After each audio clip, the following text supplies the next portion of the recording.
Welcome to Manifesting a Life. We're going to talk about words again because they are so important. And I want to specifically talk to those that have young children because I want you to really pay attention to this. This is going to have to be some good information for you with young children, or any children really, because you'll see.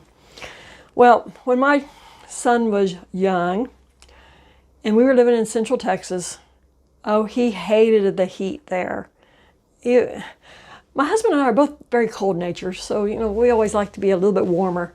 But he was a little furnace from the day he was born. He was always hot and very hot natured. He just could not get cooled, and so he would always complain about the heat from the day he could practically talk until he left home. And I would tell him, "You're going to end up in Vermont.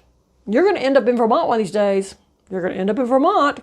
Because to me, Vermont was the coldest place I could think of that was in the U.S. It was all because of the Bob Newhart show, where he had the inn in Vermont, and it was always showing snow, really tall snow built up all over the place. So to me, Vermont was cold. Well, as he got older and started looking for a college, a university, and started applying to places, he fell in love with one over in Utah. And it was a very geeky school. They called it a university, but it was actually more like a college. And it was very expensive. But he was also accepted at one university in Texas and a university in Kansas, of all places. I tell you, the Kansas one was the best price. We could have paid for that easily on that one without him going into any debt. And then he got an invitation to apply to a little college up in Vermont. And to me, it sounded very interesting. They showed pictures of these old Victorian houses that they had converted over into dorms. And I thought, ooh, this would be neat. So I've always been interested in architecture and houses, so that really fit me. But they had a computer game programming major, which is what he really wanted to do. So went ahead and applied. And guess what? He was accepted.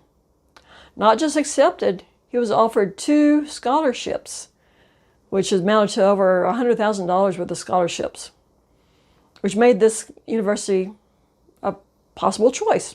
So we decided, okay, well, at least, he kept saying, "I don't know about that. I don't want to go there.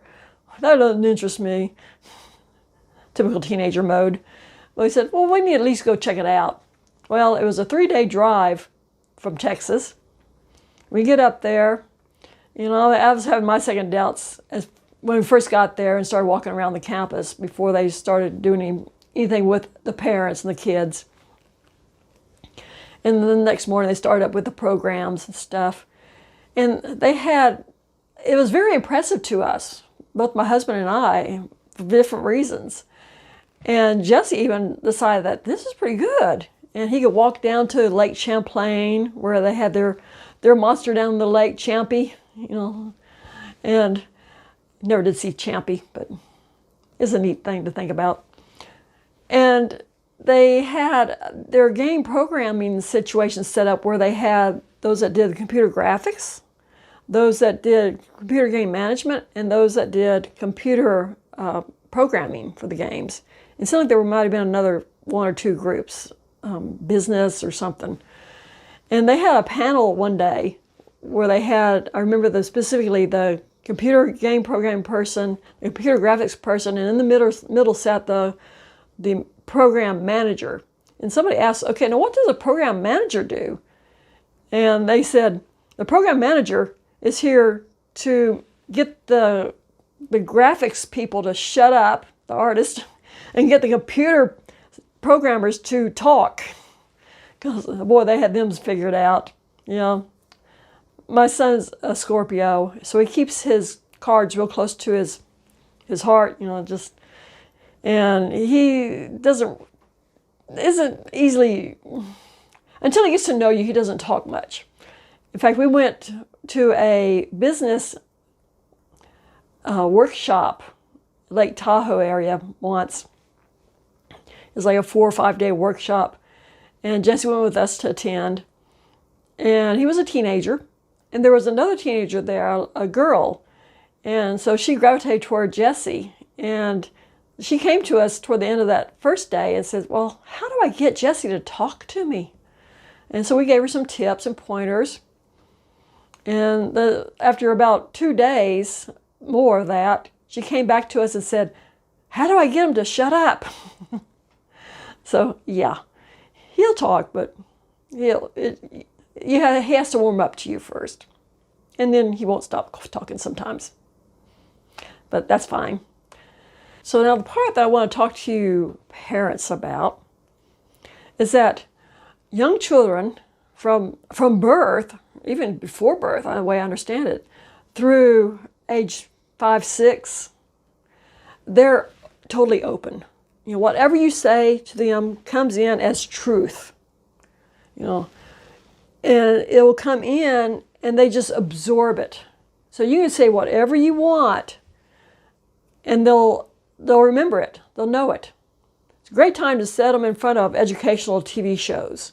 You know, we set Jesse in front of like Bill Nye the Science Guy and Magic School Bus. And so when he got into school, he was way out there in math and science stuff. He was ahead of everybody, I think. So stay away from the Disney movie songs and stuff like that. That doesn't teach them anything. And the other stuff is still very entertaining, and they'll absorb it. But also what's important is what you say to them as their parent, as their authority figure, as their person that knows everything. You're God to them. So say things about how you want them to be in life. Oh, you're going to be so happy. You're going to love your job. You're going to love what you end up doing, whatever that may be. You're going to make plenty of money. You're going to buy your mom a house. You know, whatever you want to feed into this little brain that's going to churn away and end up doing this bidding years later. If I had known now if I had known then what I know now, boy, I would have been programming this child. So think about that and remember that, you know. And every time you say something negative to that child at that age, it goes in too, and they think that as honest fact about themselves. So be very, very, very careful about your criticism. Whenever you find them doing something correct, compliment them. Tell them what it is that you like specifically. Oh, you did such a good job of putting your toys up tonight. You know, that kind of thing. Let them know you appreciate it, and they'll do more of it. And everybody will be happier. Okay, that's my parenting advice. I don't think I'll probably give any more parenting advice during all this, but I wish I had known that when he was a lot smaller. But I didn't. Wish I could do it over again. I've always heard that you throw away the first one and you do the better jobs on the next several. But he's my one and only. So that was my one and only chance. Okay, well, thank you for listening to me ramble on here today. And please, if you haven't already, hit the subscribe button down below. Let me know what you think. And maybe you have some good parenting advice. Let me know. And I'll talk to you next time. Bye.